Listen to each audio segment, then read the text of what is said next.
Hello and welcome to Antinatalism this week. There was a new article in the Journal of Medicine and Philosophy at Oxford Academic. Why non-identity is not a problem, Parfitian defense of clinicians refusing to provide assisted reproductive technologies by Georgina Hall.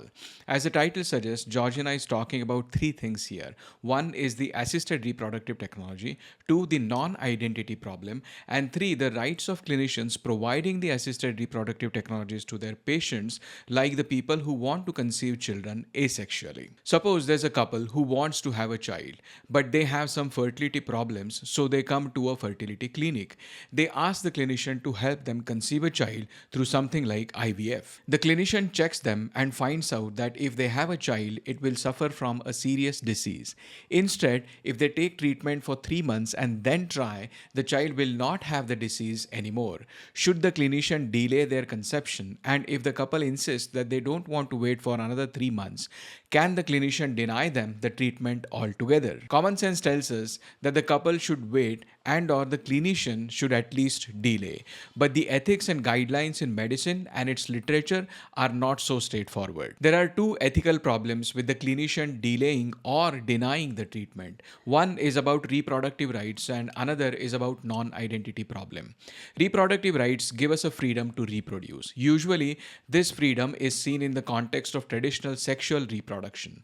But with assisted reproductive technologies, where reproduction happens through asexual means, the freedom has to be extended further to those who seek these technologies. As ART developed as a non-sexual alternative to sexual reproduction, the predominant position argues that the broad scope of freedoms offered to those who reproduce sexually as they wish, when they wish, with whom they wish, and how often, carry across into the non-sexual realm as the freedom to access ART as they wish, when they wish, with whom they wish, and how often. In case of our couple's example, if they were able to conceive without technological assistance through usual sexual method, then our society would not have stopped them from doing it, even if the resulting child had a disease. So if we give the clinician the right to delay or deny them, that would be discrimination on the basis of fertility.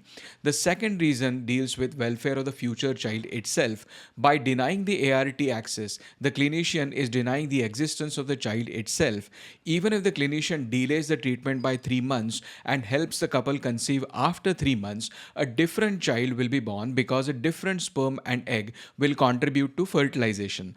That means the original child was denied existence even in the case of delayed treatment. So, on what basis can the clinician deny existence to this child? You might say, well, the child would be harmed by being brought into existence. But is it harm though? I mean, what does it mean for an action to cause harm to someone? Let's say I stab you in the neck with a sharp knife. You get seriously injured. My action has harmed you because it has made you worse off than you would have been in the alternative situation where I didn't stab you. So an action is harmful to someone when it makes them worse off than they would have been otherwise. But can we say this in the case of the child which was prevented from coming into existence? The child that would have born with a serious disease cannot be said to be worse off than it would have been otherwise, because in the alternative scenario the child would not have been at all. And so the child that is born when the couple decides to have it without waiting for treatment of 3 months cannot be said as being harmed, and therefore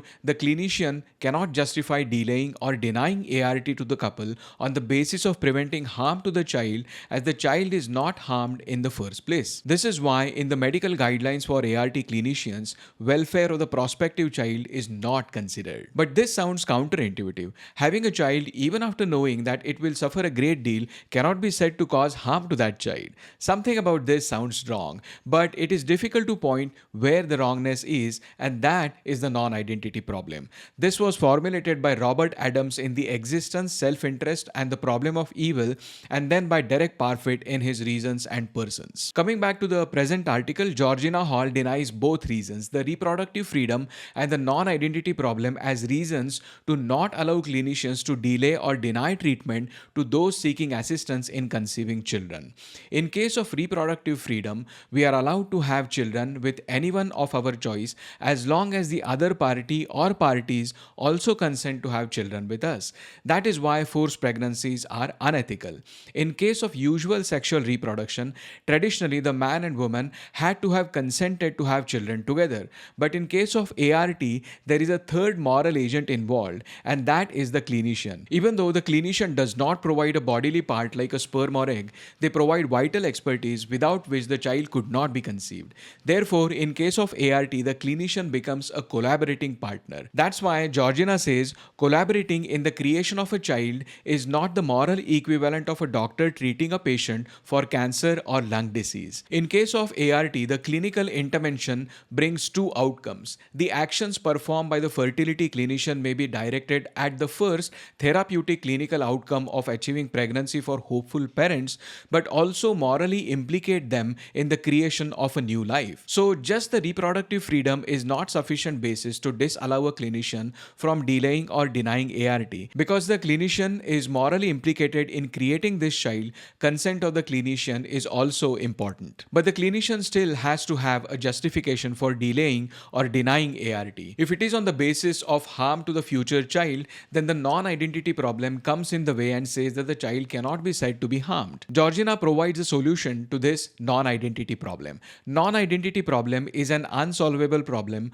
on a person affecting view, meaning that if we think only from that particular child's perspective, then we can say that on the basis of harm prevention, we cannot deny her existence because she is not harmed to start with. But there are some impersonal perspectives in which this can still be solved. Just a note here, David Benatar and Joel Feinberg provide some solutions to the person affecting perspectives of non-identity problem. But in this article, Georgina uses impersonal perspectives. On this view, we evaluate the state of affairs rather than a person's point of view. So we can say that it would be better if the couple has a child which will suffer less, whichever child it is. A world which contains one suffering child is worse off than a world which contains one child which is not suffering. So the number of children is same, just their identities are selected. This principle is called same number choices. On this basis, the clinician can delay the ART treatment for that couple. What about the case where the clinician has to deny ART altogether? In that case, it is not the same number children because in one case, one child will be born, but if the clinician decides to deny the treatment, then there would be 0 children born, and that is a different number. So the principle of same number choices cannot be used here. Georgina points 3 different ways in which the clinician can still deny ART. One is denial on some condition. Let's say the couple has drinking problem and the clinician says, first get that cured. If you are able to fix your drinking problem, I will help you conceive a child. Doesn't matter if it takes 3 months or 3 years or 3 days. So this is a temporary denial and the same number choices still applies. I personally feel this is just delaying case rather than denying case. Anyway, the second scenario where the clinician can still use the principle of same number choices is by denying to treat this particular couple and help another couple instead who does not possess the risk of a suffering child. From the clinician's perspective, the same number of children would be born. This, by the way, presupposes a scenario that the total demand for ART is greater than the total capacity of treatment that could be provided, which is not an unrealistic scenario. But now consider that 350 couples are seeking ART and the clinician denies 10 of them on the basis of harm caused by the possibility of suffering to the prospective children. This is not the same number of choices anymore. This is a different number of choices scenario. Georgina says in this case it is still better if fewer children are born as a result of clinician's denial. I argue that it does not matter how many children actually get born in the future. If the decision is made to deny ART and if this reduces the total number of children born, this is not necessarily a bad thing if it avoids bringing about a worse state of affairs which may occur if there is an evidence-based concern that these 10 children would be born in dire circumstances. And therefore, she concludes that both reproductive freedom and the non-identity problem don't actually come in the way of delaying or denying assistance to reproduction. Delay or denial of treatment on the grounds of preconception welfare concern does not violate the reproductive rights of those seeking assistance, but rather asserts the rights of these fellow collaborators in the project to refuse to join such projects.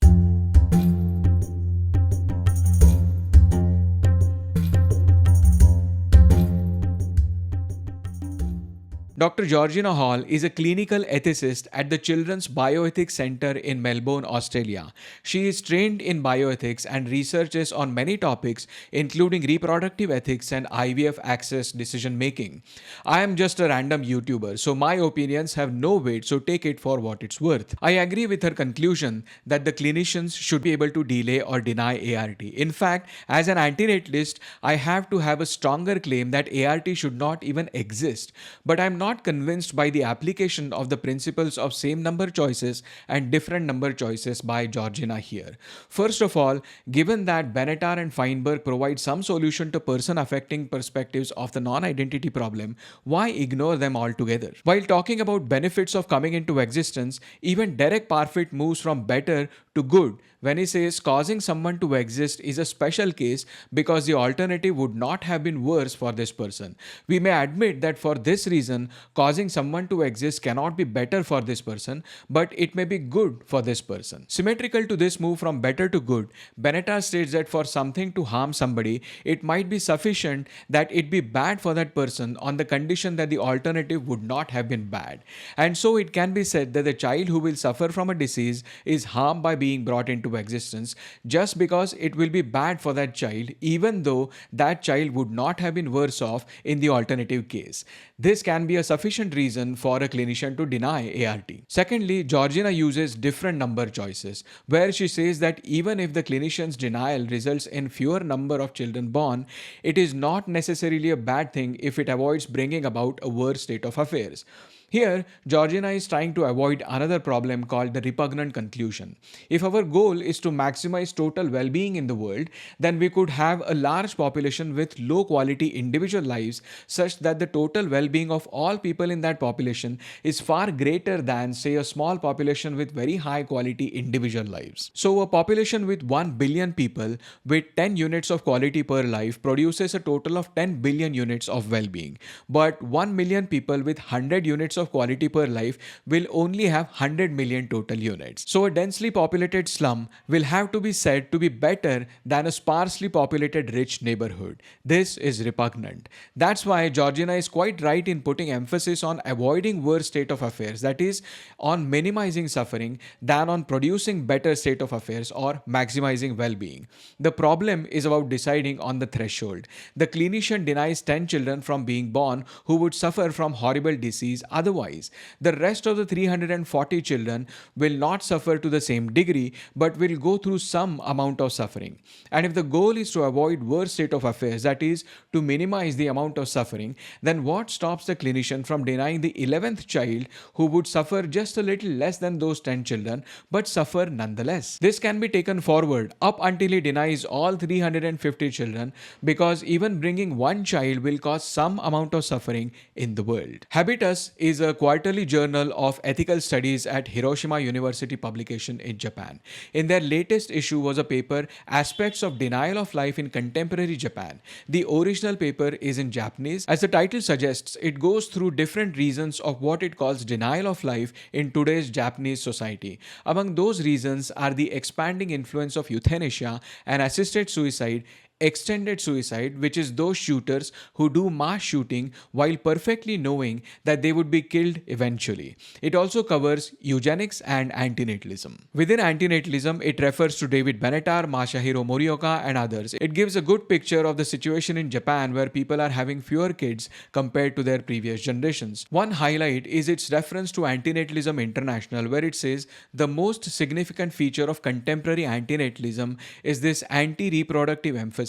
Many contemporary antinatalists rather define the term antinatalism as exactly synonymous with anti-reproductivism. They idealize the gradual extinction of the human race. For example, in 2020, the organization Antinatalism International was founded and became active, and according to them, the most succinct expression of antinatalism is that antinatalism is a critique of reproduction. Too weird to believe, too plausible to deny, mind-blowing philosophical ideas is a collection of 29 such mind mind-blowing ideas in form of a book edited by Cliff Sources. The book will be published on 1st October 2025 and could be pre-ordered from 10th September. One of those mind-blowing ideas is in chapter 7, We Should Not Reproduce, by David Benatar. Well, it won't be as mind-blowing for the audience of this channel, but it will be for the pronatalist world. So we are eager to know what new things Benatar has to say about why nobody should reproduce. Aeon.com is a website of long essays, and on it was an article, The Vanishing Youth,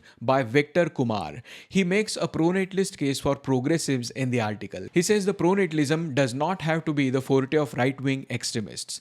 It should also be something that moderate progressives can embrace. Overall, there is nothing new than regular pronatalist articles which warn about damaging effects of declining population and brainstorm on different solutions, which range from monetary incentives to have children, to making housing affordable, and to deeper cultural interventions like normalizing childcare facilities at work and so on. Victor has Indian ancestors, something he shows off many times in the article. And although the fertility rate of India is also falling below replacement levels today, the solutions he proposes for increasing fertility focus mainly around developed countries. He gives examples of countries like Sweden, France, and others. He does not speak about how his solutions would work for a country like India. He tells us to imagine offices designed with family life in mind, flexible schedules that accommodate parent-teacher conferences, on-site childcare, and cultures that celebrate rather than penalize family commitments. Then he says smart policy could help reshape workplace practices with governments compensating employers for costs. Well, Victor, this does not make sense in countries like India because majority of the population, if at all employed, works in highly unorganized, corrupt, informal, and oppressive employment. Talking about workplace practices and on-site childcare might sound progressive, but the ignorance is exposed when you consider that the most populous nation in the world has massive gender inequality. As you can see here, female labor force participation is 1/3 that of males in India. I am bringing the case of India not because I am from there. The reason is Victor Kumar makes a big deal of how his Indian grandparents had so many children and how after his family emigrated to the West and then there was a decline in fertility rate at his family level. Secondly, he is worried that low fertility is a global problem. Well, it is a global thing, that I agree, but if you see it as a problem, then your solution should also be globally suitable. Approximately half of the world population resides in China and the Indian subcontinent combined. Victor's solutions sound like an advice from ivory tower when you look at the situation in this region. And thirdly, as an ethical global antinatalist, the premises on which Victor stands can be seen as shaky at best. He says, at bottom, progressive pronatalism isn't just about increasing our numbers. It's about preserving society's engine of progress. Every major advance in human history, technological, cultural, moral, has been driven by youth. We need to study not just whether pronatalism can be effective, but also under what conditions it is ethically defensible. Philosophers have work to do. Well, philosophers have done and are doing the work. And Victor's focus on using young people as a means rather than ends certainly disturbs those philosophers. He doesn't have to go very far to know this. On the same site, Aeon.com, is an article which was published 8 years ago and written by David Benatar. Kids, just say no. You don't have to dislike children to see the harms done by having them. There is a moral case against procreation. So it would have been better if Victor had done his homework before asking philosophers to do their work. Uzbeketricia.com is a French magazine. I might be saying that name wrong, but the magazine is on your screen. Recently, an article about Let's Unite and his voluntary human extinction movement was published in this article. Although the article is in French, its English translation is available, and I'll put the link in the description. It's an 8-page long article and covers Let's Unite's journey along with organization of voluntary human extinction movement, and also refers to historical figures like Thomas Malthus and Murray Hoth. One quote which is radically interesting is shown on its last page, where Les seems to be saying, "I would like to slip a drop of poison into Genghis Khan's drink." Being that I'm not the one who would get pregnant, I can't. What the hell's your issue? Huh?